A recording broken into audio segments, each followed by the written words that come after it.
tentang Attitude and Heading Reference System, AHRS.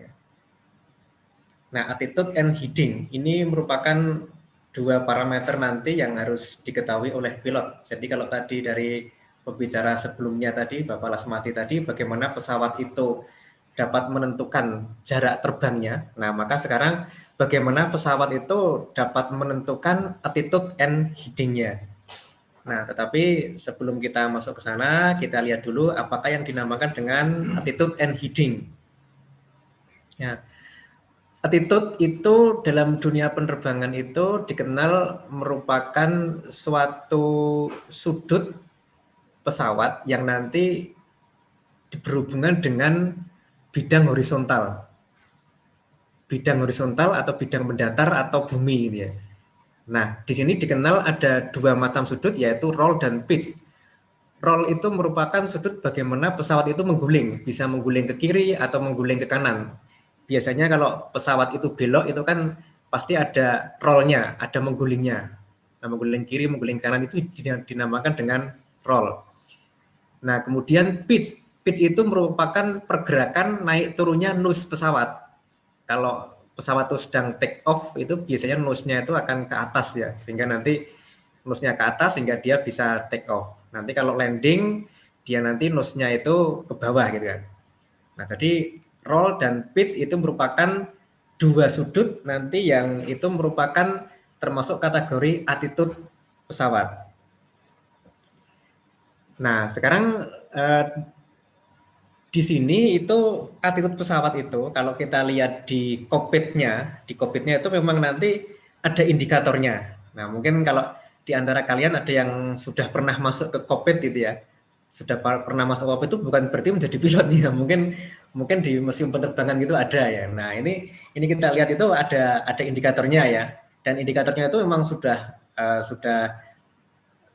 berubah dari zaman tradisional hingga sekarang. Kalau zaman dulu masih menggunakan mechanical yang sebelah kiri itu, kemudian diganti yang menggunakan electrical ya, Kemudian kalau sekarang attitude itu nanti kadang-kadang sudah atau mungkin malah biasanya sudah dimasukkan ke dalam primary flight display ya, sehingga nanti di situ ada bermacam-macam indikator, selain attitude juga ada nanti di situ. Nah, itu yang dinamakan dengan attitude pesawat. Nah, sekarang kalau heading itu apa? Nah, heading itu merupakan gerakan horizontal pesawat. Horizontal terhadap suatu sumbu yang mengarah ke utara. Jadi ini heading itu sering disebut dengan yaw. Yang sebelah kanan itu. Jadi ini kalau yaw, ini kalau pesawatnya mengarah ke utara berarti headingnya itu 0 derajat. Kalau mengarah ke timur berarti headingnya itu adalah 90 derajat dan seterusnya seperti itu. Jadi heading itu merupakan gerakan dari, kalau di sini nanti kita akan mengenal tentang longitudinal axis dari pesawat. Jadi dia penyimpangan terhadap arah utara pada sebuah pesawat. Nah, itulah yang dinamakan dengan heading ya.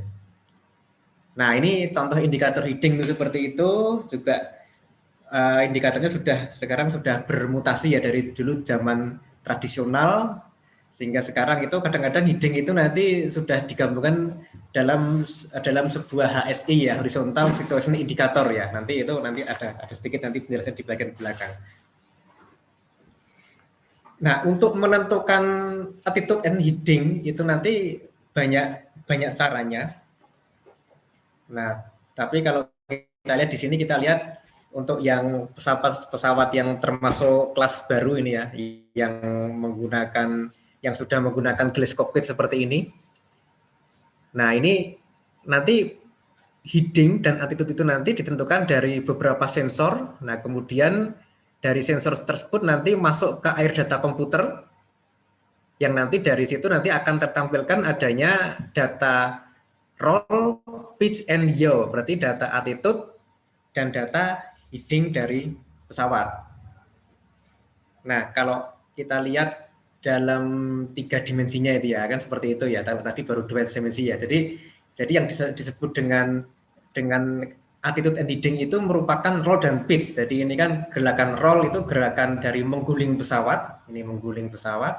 Kemudian gerakan pitch itu gerakan naik turunnya dari nose pesawatnya. Kemudian yaw ini berarti gerakan horizontalnya atau gerakan dalam sumbu longitudinal. Nah, gerakan-gerakan roll pitch yaw ini itu nanti akan termonitor di cockpit ya. Akan termonitor di cockpit. Nah, sekarang bagaimana pesawat itu bisa mendeteksi sudut roll, sudut pitch, dan sudut yaw. Nah, ini ternyata untuk mendeteksi itu ternyata digunakan beberapa sensor. Di antaranya sensor giroskop, kemudian akselerometer, dan magnetometer. Nah, nanti sensor tersebut nanti dibaca, kemudian datanya diolah oleh sebuah CPU atau prosesor. Kalau untuk TA mahasiswa itu mungkin dapat nanti menggunakan microcontroller ya. Jadi nanti kita kembangkan seperti itu. Nah, nanti dapat dihitung berapa sudut rollnya, berapa sudut pitch, dan berapa sudut yaw-nya. Nah, sensor-sensor tersebut itu nanti kalau giroskop itu mengukur kecepatan sudut. Akselerometer itu mengukur percepatan. Tadi juga sudah disinggung oleh Bapak Lasmati. Magnetometer itu mengukur dari medan magnet bumi. Nah, yang diukur itu adalah beberapa parameter, yaitu magnetik bumi, angular rate, kemudian percepatan. Dalam hal ini nanti adalah percepatan gravitas bumi atau gravity. Nah, sehingga 3 sensor tersebut dalam beberapa literatur sering disebut dengan MARC, Magnetic Angular Rate and Gravity Sensor. Nah, ini sering disebut dengan MARC gitu ya.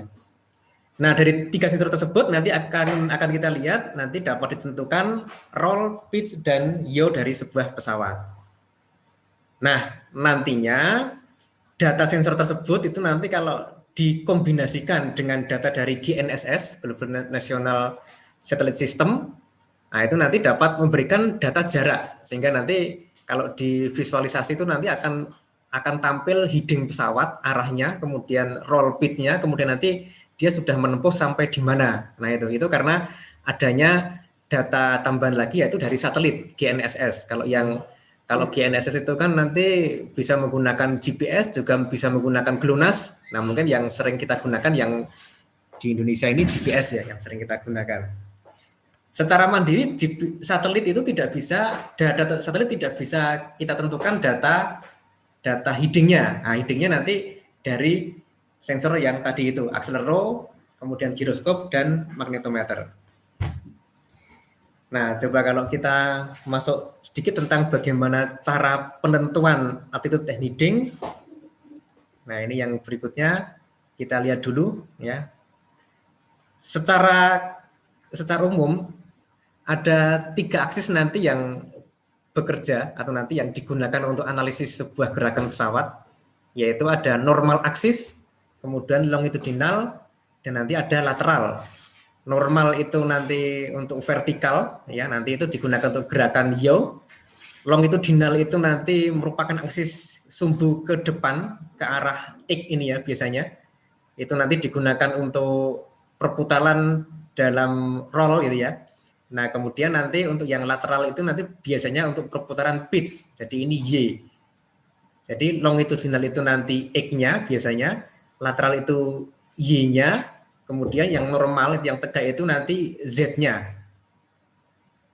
Nah, sekarang kalau kita lihat bagaimana penentuan altitude-nya. Nah, itu ya. Jadi ini yang sebelah kanan ini pesawat yang digambarkan dalam 3 sumbu, yang sebelah kiri ini pesawat yang digambarkan dalam 3 sumbu, kemudian nanti ada putarannya. Jadi putaran roll itu dalam sumbu X, putaran Y itu sumbu pitch, putaran yaw itu nanti sumbu Z. Nah, roll itu nanti digunakan pesawat untuk berbelok, turn ya. Jadi untuk belok itu pesawat nanti menggunakan roll. Belok kiri maupun belok kanan, sehingga nanti ada roll ke kiri, ada roll ke kanan. Kemudian nanti untuk pitch itu digunakan pesawat untuk melakukan gerakan manuver naik atau turun. Ya, pitch-nya nanti sumbu yaw-nya, sumbu pitch-nya itu nanti bisa naik ke atas atau mungkin turun ke bawah. Nah, itu nanti digunakan untuk pesawat untuk naik atau turun. Nah, kemudian untuk yaw-nya nanti digunakan pesawat untuk berbelok secara horizontal. Dan dari sumbu yaw nanti dapat diketahui juga nanti pesawatnya ini mengarah kemana, apakah mengarah ke utara ataukah nanti mengarah ke arah yang lain gitu ya. Nah, sekarang bagaimana pesawat bisa mendeteksi sudut roll pitch yaw ini? Nah, ternyata di sini untuk penentuan sudut tersebut itu nanti kita juga menggunakan sensor accelerometer ya. Jadi sensor accelerometer 3 sumbu atau 3 degree of freedom. Sensor ini nanti bisa mengukur percepatan dalam sumbu X, sumbu Y, dan sumbu Z. Sehingga nanti disebut dengan 3 degree of freedom. Nah, percepatan dalam arah sumbu X itu nanti percepatan kalau di pesawat nanti biasanya diarahkan ke maju ya, maju atau mungkin perlambatan maju. Ya, sehingga AX nanti bisa positif kalau itu percepatan, AX itu nanti bisa negatif kalau itu perlambatan. Yang Y, sumbu Y itu nanti dalam arah horizontal. Kalau pesawat bergerak ke arah horizontal ya mungkin sangat kecil dan sangat jarang ya. Dan juga untuk Z, Z itu naik turun. Naik turun ya. Nah, dalam kondisi stasioner itu nanti stasioner itu berarti pesawat dalam kondisi diam di tempat yang mendatar. Itu nanti yang terbaca di sensor itu hanya percepatan dalam arah Z saja, yaitu percepatan gravitasi bumi. Nilainya adalah 1G ya. Kalau di sekitar daerah Jawa ini mungkin sekitar 9,8 sekian gitu ya, di daerah pantai gitu ya. Kalau semakin naik akan semakin turun, semakin ke bawah akan semakin besar. Jadi pesawat kalau dalam kondisi diam, maka diam dan horizontal, maka dia ya sensor ini nanti akan hanya membaca percepatan dalam gravitasi bumi, yaitu ke arah Z saja. Nah, sekarang kalau nanti pesawat take off melakukan gerakan, berarti take off itu pesawatnya naik, berarti nanti ada sumbu pitch yang bekerja. Ya, pitch-nya itu naik. Nah, sekarang bagaimana kita menghitung sudut pitch-nya? Nah, ini Halo, Pak. malah turun ya. Oke, nggak apa-apa. Ini anunya malah turun ya. Jadi ini contoh pesawat untuk pitch-nya itu negatif, berarti pitch-nya itu turun. Ya. Nah, kalau dalam kondisi ini ya, ini sensor accelerometer juga sama seperti sumbu pesawat, dia juga mengarah miring seperti ini. Nah, sehingga di sini percepatan gravitasi bumi itu tidak hanya dialami oleh sumbu X saja, tapi juga tidak dialami oleh sumbu Z saja, tapi juga dialami oleh sumbu X. Kenapa? Karena ini X-nya ini kan miring. Kalau tadi X-nya itu horizontal ke sini, maka otomatis percepatan X itu nanti akan nol. Tapi kalau ini miring ke bawah ke sini dengan sudut theta, maka di sini akan ada percepatan yang bekerja. AX itu akan ada. Meskipun pesawat tidak dalam kondisi bergerak ya. Jadi meskipun pesawat tidak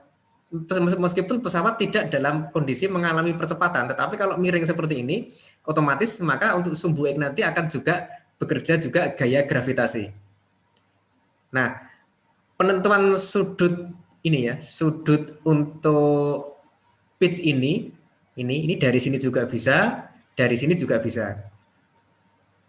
Nah, tapi ternyata pesawat itu biasanya itu kalau melakukan pitch itu juga kadang-kadang juga melakukan roll ya, sehingga kita kadang-kadang mengalami pesawat take off itu naik tapi juga sambil turn ya, sambil belok. Oke, ya bisa juga seperti itu.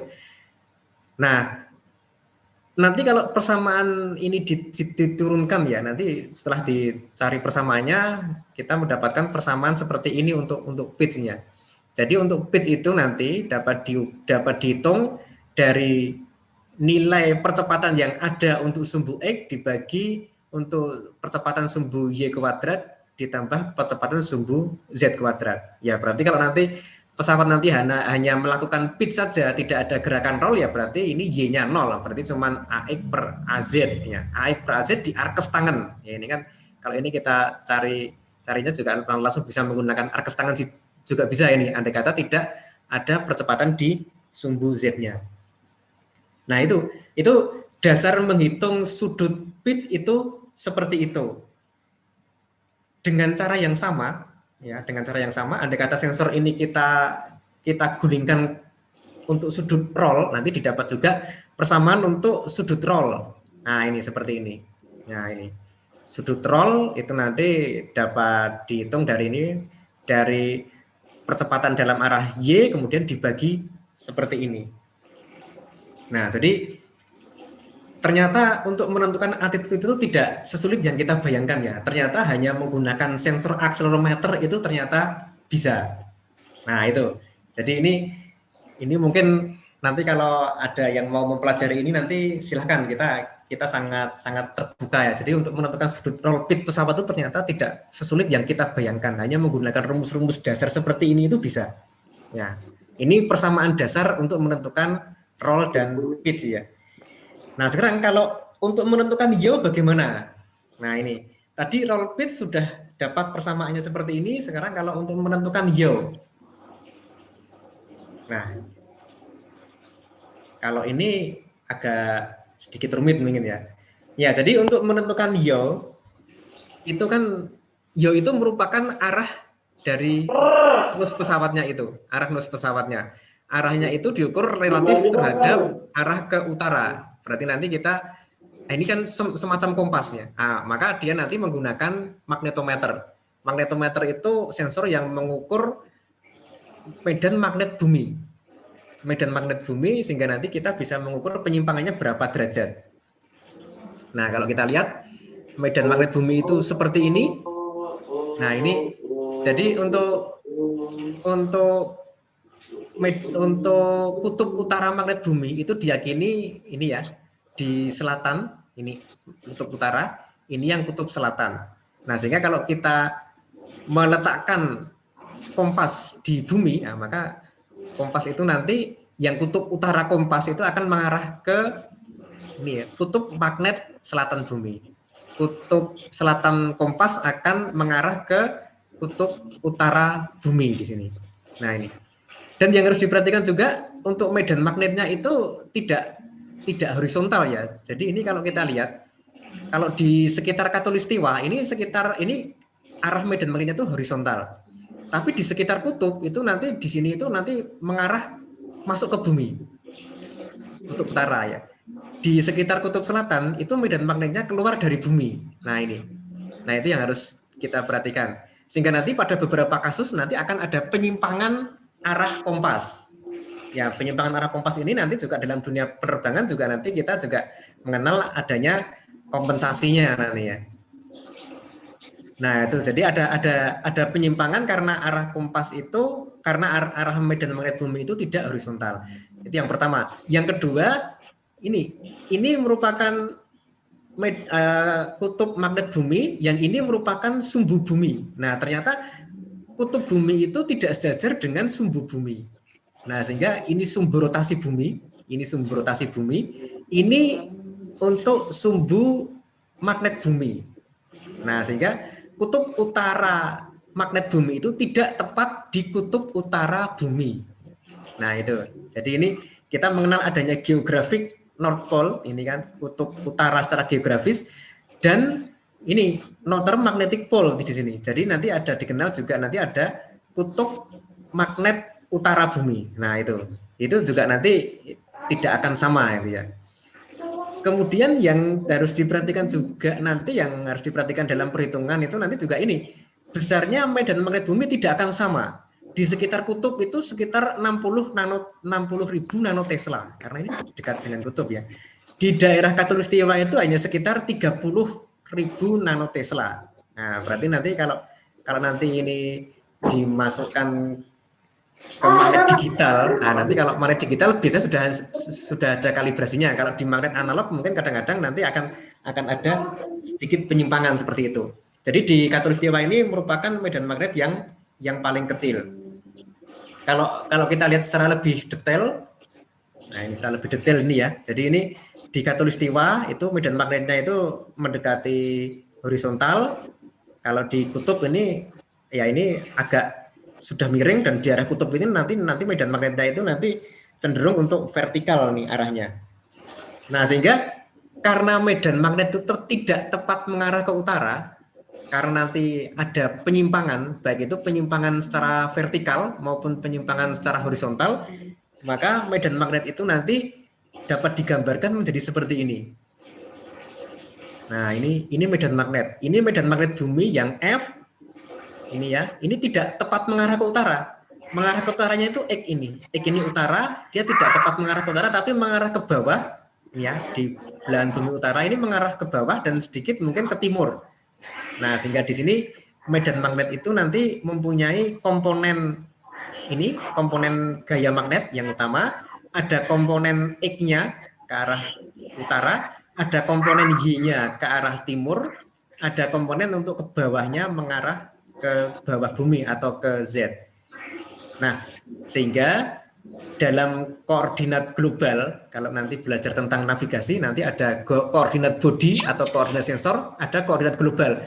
Dalam koordinat global itu nanti ditentukan arahnya X, Y, Z itu mengikuti arah NED atau North East Down.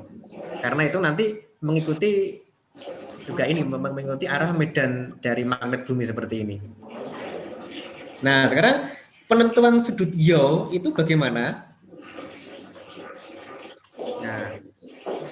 Nah, ini penentuan sudutnya nanti bisa mempertimbangkan dari beberapa komponen ini.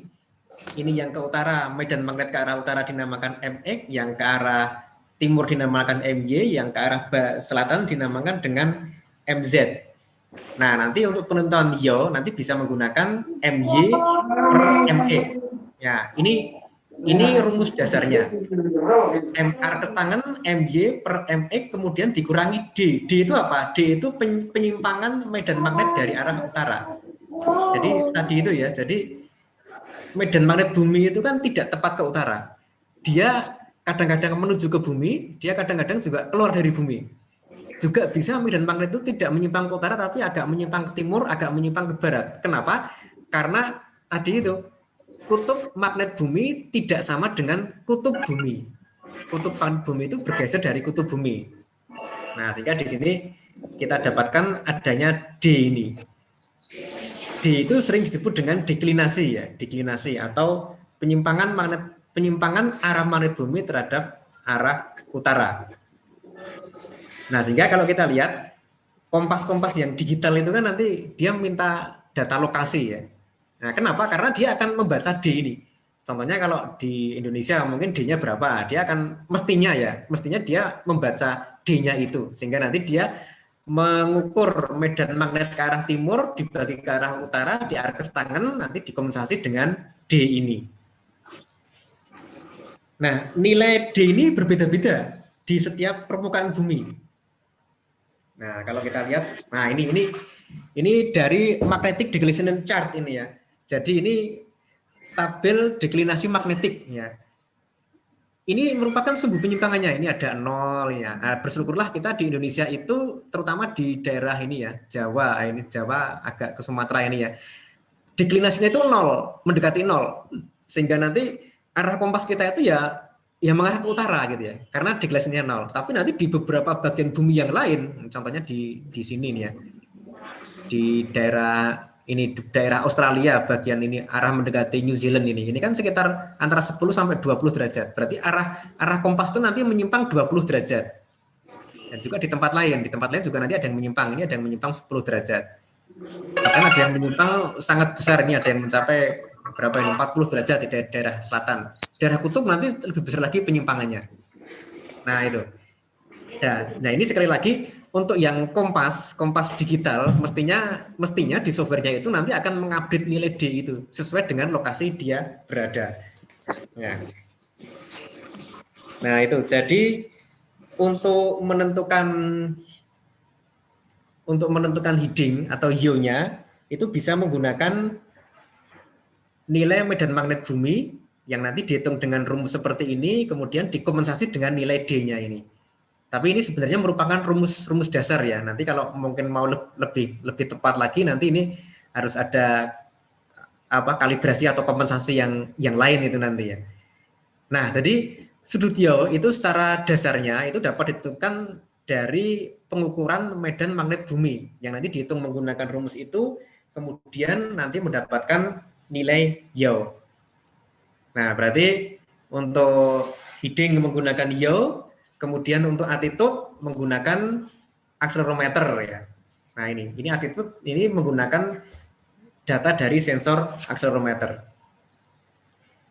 Nah, tetapi apakah ini sudah cukup? Ya, ternyata setelah dicek atau diselidiki, itu nanti ternyata rumus ini itu tidak selalu dapat bekerja. Nah, sehingga kalau kita ingin melihat lebih dalam lagi, ya, rumus ini ternyata nanti ada penyimpangannya. Apa itu penyimpangannya? Coba kita lihat di sini. Ini sensor akselerometer tadi itu, kemudian ini rumusnya sudah ada. Nah, kemudian, nah ini, ya rumus ini itu menghitung nilai akselerasi yang didapat dari cerminan besaran percepatan gravitasi bumi. Ini ya, gravitasi bumi nanti kalau ini miring berarti nanti ada komponen gravitasi yang ke arah ke sumbu X.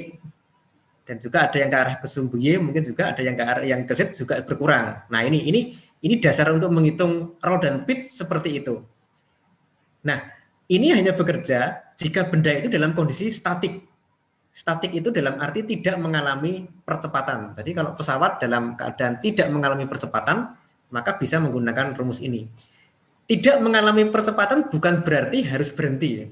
Tidak mengalami percepatan itu juga bisa berarti pesawatnya berhenti atau pesawat dalam kondisi cruise atau mungkin terbang tapi tidak mengalami percepatan, terbang dengan kecepatan konstan. Nah, ini bisa. Tetapi kalau nanti itu benda mengalami percepatan eksternal, misalnya bendanya ini miring seperti ini tapi juga dipercepat ke arah X. Nah, nilai percepatan ke arah X nanti akan masuk ke sini. Nah, sehingga nanti penentuan sudut roll dan pitch nanti juga akan salah. Nah, makanya di sini diperlukan metode lain untuk mengukur sudut roll dan pitch di sini. Nah, ya, jadi harus ada metode lain nanti untuk mengoreksi nilai attitude tadi itu, roll dan pitch. Nah, sekarang mengukurnya bagaimana? Alternatif lain selain menggunakan sensor akselerometer adalah menggunakan giroskop. Nah, ini giroskop nanti juga bisa digunakan untuk mengukur attitude. Nah, ini bagaimana cara bekerjanya? Ini kalau kita lihat ya, giroskop itu mengukur kecepatan sudut. Ini misalnya pesawat ini ya, pesawatnya di sini sedang berguling ke kanan. Nah, ini nanti dia giroskop akan dapat mengukur. Oh, ini nanti percepatan untuk arah X nanti ada. Pesawat dalam kondisi nanti untuk melakukan take off, berarti nanti ada sudut pitch yang positif ke atas. Nah, nanti berarti di sini dideteksi adanya nilai di GY-nya. Atau pesawat sedang melakukan sudut yaw, belok. Nah, nanti berarti giroskop akan mendeteksi adanya sudut GZ di sini. GX, GY, GZ ini merupakan percepatan sudut. Bukan sudutnya ya, tapi percepatan sudut. Jadi giroskop itu mengukur percepatan sudut, bukan sudutnya. Nah, kalau giroskop mengukur kecepatan sudut, kemudian dibaca oleh air data komputer tadi, nanti sudut itu nanti dapat dikonversi menjadi kecepatan sudut dapat dikonversi menjadi sudut. Caranya bagaimana? Nah, mungkin ini juga cukup mudah ya. Tadi dari Pak Lasmati tadi, percepatan diintegralkan menjadi kecepatan. Kecepatan diintegralkan menjadi jarak. Nah, ini sama seperti ini. Dari percepatan diintegralkan menjadi sudut. Ya, jadi giroskop itu mengukur angular velocity, kecepatan sudut, diintegralkan menjadi sudut. Ya, cukup mudah seperti itu ya. Ya itu. Jadi nanti ini ya kalau mau belajar ke sini ini kan sebenarnya elektro itu merupakan apa ya, gabungan dari beberapa ilmu ya, termasuk juga nanti ilmu-ilmu fisika seperti ini nanti juga akan dipelajari di elektro karena dia nanti dibaca oleh sensor kemudian diintegralkan. Integralkannya mau menggunakan apa? Mau menggunakan matematik tertulis bisa, mau menggunakan MATLAB bisa, mau menggunakan microcontroller juga bisa. Nah, ini makanya elektro ini banyak peranannya di sini itu. Nah, itu. Jadi alternatif lain untuk menghitung attitude atau sudut roll pitch itu nanti bisa menggunakan giroskop. Ya, menggunakan giroskop seperti ini. Nah, berarti untuk menghitung attitude kita ada dua metode, yaitu bisa menggunakan giroskop, bisa menggunakan akselerometer. Akselerometer tadi digunakan pada saat tidak ada percepatan eksternal pada pesawat. Giroskop digunakan pada saat ada percepatan eksternal yang bekerja pada pesawat. Percepatan eksternal itu berarti percepatan yang terjadi di luar percepatan gravitasi.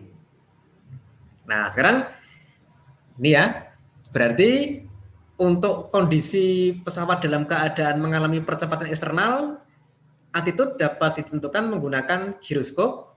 Pada saat tidak mengalami percepatan eksternal atau stationary, maka altitude dapat ditentukan menggunakan sensor akselerometer, sehingga nanti didapat ini ya, kemiringan, tilt estimation, kemiringan terhadap sumbu gravitasi gitu ya. Nah, terus kita mau pakai yang mana? Mau pakai yang atas atau mau pakai yang bawah? Nah, ini kita gabungkan di sini. Kita gabungkan. Pada saat yang atas tepat, kita menggunakan yang atas. Pada saat yang bawah tepat, kita menggunakan yang bawah. Nah, ini. Menggabungkannya menggunakan apa? Nah, inilah pentingnya peranan dari Kalman filter ya. Tadi Pak Rasmati sudah menyebutkan Kalman filter sudah ada sejak tahun 1960. Nah, sekarang ya memang sudah ada. Zaman dulu pun dari dulu sampai sekarang juga digunakan. Dan sudah digunakan untuk menghitung altitude pesawat. Nah, ini penggabungannya menggunakan Kalman filter, sehingga nanti kalau dipelajari ya di mata kuliah nanti itu kan, jadi angular velocity yang dibaca oleh giroskop diintegralkan menjadi estimasi orientasi atau estimasi altitude, roll, dan pitch. Sementara data dari akselerometer ya itu nanti akan menjadi data koreksi. Nah, nanti Kalman filter nanti akan memilih lebih banyak menggunakan estimasinya atau state X ini, atau lebih banyak menggunakan state Z-nya atau state koreksinya itu. Nah, itu Kalman filter seperti itu nanti dapat dioperasikan di sini ya. Nah, sehingga kalau kita lihat secara global ya. Nah, kira-kira seperti ini. Jadi dari data akselerometer akan terbaca percepatan dalam sumbu X, Y, Z. Nanti di sini akan diolah akan menjadi data altitude yang didapatkan dari akselerometer. Dari giroskop akan didapat kecepatan sudut untuk X, Y, Z, roll, pitch, yaw. Kemudian di sini dari giroskop nanti dihitung sehingga di sini akan didapat ya, dari kecepatan sudut akan didapat sudutnya. Sudut roll, pitch, yaw. Sementara dari magnetometer nanti didapat data medan magnet dalam arah X, Y, Z, kemudian nanti ditentukan headingnya. Headingnya nanti berarti ini dalam yaw ya, ini headingnya. Nah, ini sudut roll, pitch, yaw. Nah, nanti akan dimasukkan ke Kalman filter di sini sebagai data koreksi. Sementara dari giroskop juga didapat sudut roll, pitch, yaw dimasukkan sebagai state-nya. Sehingga nanti didapat di sini sudut roll, pitch, yaw yang diharapkan itu sudah lebih tepat jika dibandingkan dengan menggunakan satu sensor saja. Ini kan kita menggunakan 3 sensor. Ya, menggunakan 3 sensor nanti akan didapat roll, pitch, yaw data yang lebih tepat. Ya, data yang lebih tepat nanti karena di sini Kalman filter sudah mengolah, dan Kalman filter nanti sudah dapat kita berikan algoritma kapan menggunakan akselerometer, kapan lebih banyak menggunakan giroskop, kapan lebih banyak menggunakan magnetometer. Nah, ini kalau yang mau mempelajari agak detail mungkin ini di beberapa TA mahasiswa saya sudah ada dia. Nanti mungkin saya harapkan nanti mungkin sebulan atau 2 bulan lagi nanti keluar publikasinya, saya harapkan. Sehingga nanti di sini ada Kalman filter nanti yang dapat memilah kapan menggunakan data akselerometer, kapan dari giroskop, kapan dari magnetometer, sehingga didapat di sini sudut orientasi yang lebih tepat. Kalau di pesawat mungkin akselerasinya ini tidak akan begitu banyak membawa kesalahan ya. Tapi kalau kemarin yang kita coba di tugas akhir itu menggunakan drone ya, menggunakan drone quadcopter. Drone quadcopter itu dapat bergerak dengan manuver yang sangat lincah ya. Akibatnya apa ya? Data akselerometer nanti akan naik turun, ini akan sangat bervariasi. Drone quadcopter itu hanya untuk bergeser 1 meter saja, dia melakukan gerakan pitch yang sangat cepat. Pitch kepit kemudian kembali lagi, kemudian pitch lagi kembali lagi gitu ya. Nah itu, nah makanya ini kalau dari beberapa analisis itu Kalman filter kalau diterapkan di drone sudah tepat ya, saya kira kalau di pesawat lebih tepat lagi karena fluktuasi dari nilai akselerasi ini tidak akan sebesar pada drone yang berupa quadcopter tadi itu. Nah itu, jadi memang di dunia penerbangan Kalman filter itu nanti akan banyak digunakan ya, akan banyak digunakan dan memang selama ini itu sudah di algoritma ini sudah dimasukkan ke air data komputer sehingga di sana langsung diproses dengan prosesor yang sangat cepat. Nah ini sehingga kalau jangan heran kalau sekarang ini contohnya ini mungkin ada di sebuah primary flight display ya, itu ada air indikator, kemudian juga nanti di sini ada HSI ya, horizontal situation indicator, ini kan juga nanti. Nah di sini ada indikator untuk attitude sama headingnya. Dan di sini juga sudah digabungkan mungkin juga data dari VOR, dari ILS gitu ya, sehingga nanti di sini sudah kalau kira-kira kalau ada tampilan seperti ini berarti menggunakan berapa Kalman filter nih ya, mungkin banyak sekali ini ya gabungannya ini ya, karena sudah digabung-gabungkan lagi. Tadi kita baru mencoba melihat bagaimana Kalman filter menggabungkan dari accelerometer, giroskop, kemudian magnetometer. Nah belum lagi nanti ditambah dengan data GPS dari satelit ya, sehingga kalau dari satelit nanti kita bisa menggabungkan attitude pesawat, attitude and heading pesawat dengan data jaraknya. Nah itu. Data dari GPS pun juga mungkin tidak akan selamanya tepat karena GPS itu kan menggunakan dikirim dari satelit ya. Dari satelit itu kan kadang-kadang nanti mungkin ada semacam pelenturan untuk jalurnya atau mungkin ada gangguan awan. Nanti data dari satelit pun juga nanti harus dikoreksi juga. Nanti digabungkan data dari radar ya, dari radar bisa menggunakan VOR atau mungkin yang lain. Nah, sehingga kalau kita lihat di sini, kalau mau belajar di sini, mungkin kita akan banyak sekali menggunakan Kalman filter di sini ya. Nah itu ya, ini memang elektro itu memang nanti pengembangannya ke sana ya. Jadi kita belajar juga matematis, belajar juga sensor, belajar juga indikator di sini, bagaimana menggabungkan menggunakan Kalman ya. Ya itu saya kira dari saya seperti itu. Ini sudah 20 menit lebihnya banyak ini malah kayaknya ya. Ya, saya ucapkan terima kasih atas perhatiannya. Saya kembalikan kepada Bu Daru ya. Assalamualaikum warahmatullahi wabarakatuh. Gemes lagi. Tapi jelek. Gemesin lagi pikirin.